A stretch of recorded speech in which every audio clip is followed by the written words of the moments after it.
നേപ്പാളിൽ ഭൂചലനം ഉണ്ടായിരിക്കുന്നു. റിക്ടർ സ്കെയിലിൽ 4.8 തീവ്രത രേഖപ്പെടുത്തിയിട്ടുണ്ട്. ഇന്ത്യൻ സമയം പുലർച്ചെ 3:59 ഭൂചലനം ഉണ്ടായിരിക്കുന്നത്. ബൽറാം നെടുങ്ങാടിയാണ് വിശദാംശങ്ങളുമായി ചേരുന്നത്. Balram, good morning.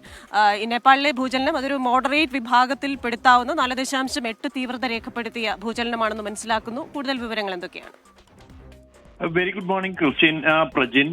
നേപ്പാളിൽ ഇന്ന് പുലർച്ചെ 3:59 ഈ ഭൂചലനം ഉണ്ടായത്. ക്രിസ്ത്യനെ സൂചിപ്പിച്ച പോലെ തന്നെ മോഡറേറ്റ് വിഭാഗത്തിൽ പെടുത്തുന്നതാണ് ഈ ഭൂചലനം എങ്കിൽ പോലും അതിതീവ്രമായ വിഭാഗത്തിന് തൊട്ടടുത്ത് 4.8 തീവ്രത റിക്ടർ സ്കെയിലിൽ ഈ ഭൂചലനം രേഖപ്പെടുത്തിയിട്ടുണ്ട്. ശക്തമായ ഭൂചലനത്തിന് തൊട്ടടുത്ത് തീവ്രത വരുന്ന ഒരു ഭൂചലനം തന്നെയാണ് നേപ്പാളിൽ ഉണ്ടായിരിക്കുന്നത്.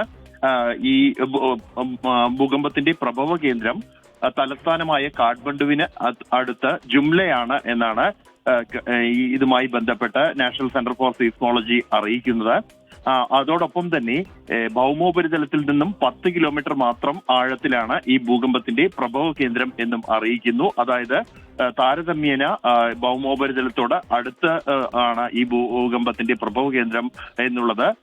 ഇത് മൂലമുണ്ടാകുന്ന ആഘാതങ്ങൾ വർദ്ധിപ്പിക്കാനുള്ള സാധ്യതയുണ്ട്. നിലവിൽ നേപ്പാളിൽ നിന്നും ഈ ഭൂകമ്പവുമായി ബന്ധപ്പെട്ട മറ്റ് അപകടങ്ങളോ മറ്റ് അത്യാഹിതങ്ങളോ സംഭവിച്ചതായുള്ള റിപ്പോർട്ടുകൾ പുറത്തു വന്നിട്ടില്ല. അതേസമയം ഈ മേഖലയിൽ കൂടുതലായും ആൾതാമസം ഇല്ലാത്ത ഒരു പ്രദേശമാണ് ഈ ഭൂകമ്പത്തിന്റെ പ്രഭവ കേന്ദ്രം എന്നുമാണ് പ്രാഥമികമായി ലഭിക്കുന്ന വിവരം. മറ്റ് വിശദാംശങ്ങൾ, അപകടങ്ങളോ മറ്റോ സംബന്ധിച്ചുള്ള വിശദാംശങ്ങൾ അത്തരത്തിൽ സംഭവിച്ചിട്ടുണ്ടെങ്കിൽ വരും മണിക്കൂറുകളിൽ ലഭ്യമാകുമെന്നാണ് പ്രതീക്ഷിക്കുന്നത്.